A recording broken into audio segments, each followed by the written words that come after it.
Hello, I'm Bob Smeerfak, but not really. This series is designed for theological seminary students with approaching exams who have not had time to read the Bible, and for failed fantasy writers looking for public domain storylines to plagiarize. Matthew, chapter 5. Let's go. This is a thick chapter where a lot of people are starting to follow Jesus around, and so he gets a few things straight with them. He saw a bunch of them coming, and he went up into the mountains to pull himself together. When he was ready, he let loose on a long list of qualifications for not being a jerk, like acting like you don't own anything, being sad, being submissive, wanting to do the right thing, being chill, being honest, getting other people to be chill, and also taking a lot of crap on Jesus' account. He told them to get excited because they'd get cake for all that later. Then he tossed around a bunch of metaphors, comparing them to naturally occurring minerals, but mostly comparing them to light, telling them to do good stuff where other people can see them so it would be obvious that it was God's idea. But he said if they thought just being nice or getting all emo was going to get them out of doing the whole Jewish law thing, they were dreaming. He said the law is the law until heaven and earth were gone, and he also said the law is the law until it got fulfilled. So it could be a case of whichever happens first.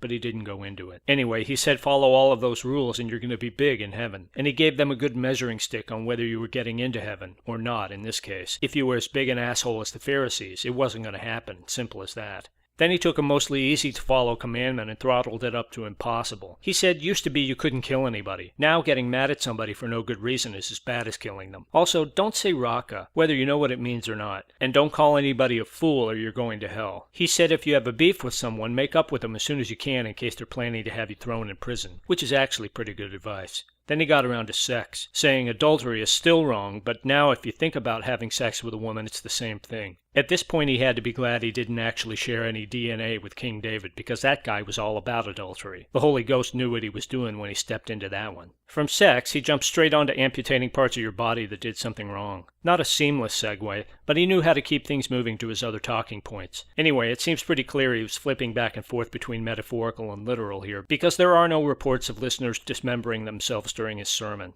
Amputation must have brought him back to sex and relationships again, and so he did a few minutes on divorce and remarriage, saying now a guy could only do it if his wife had a cheating heart. He didn't list any options for if the shoe was on the other foot, but he must have known people who thought women should have rights would argue that out later. Much later. He didn't want to leave anything out, so he tossed off a bunch of miscellany, like don't swear on anything, including your hair, because you can't make it white or black. They probably would have revised this when Grecian formula and Clairol came out, because now you can make it any color you want. But that didn't happen until after King James published his special leather-bound collector's edition. Also, if someone kicked your ass, you used to kick their ass, but now just turn your other ass. And if someone sues you for your coat, strip down one more layer and give them your shirt, too. That'll show them. And always do more than you're asked to do. Always give when you're asked, and always loan stuff out.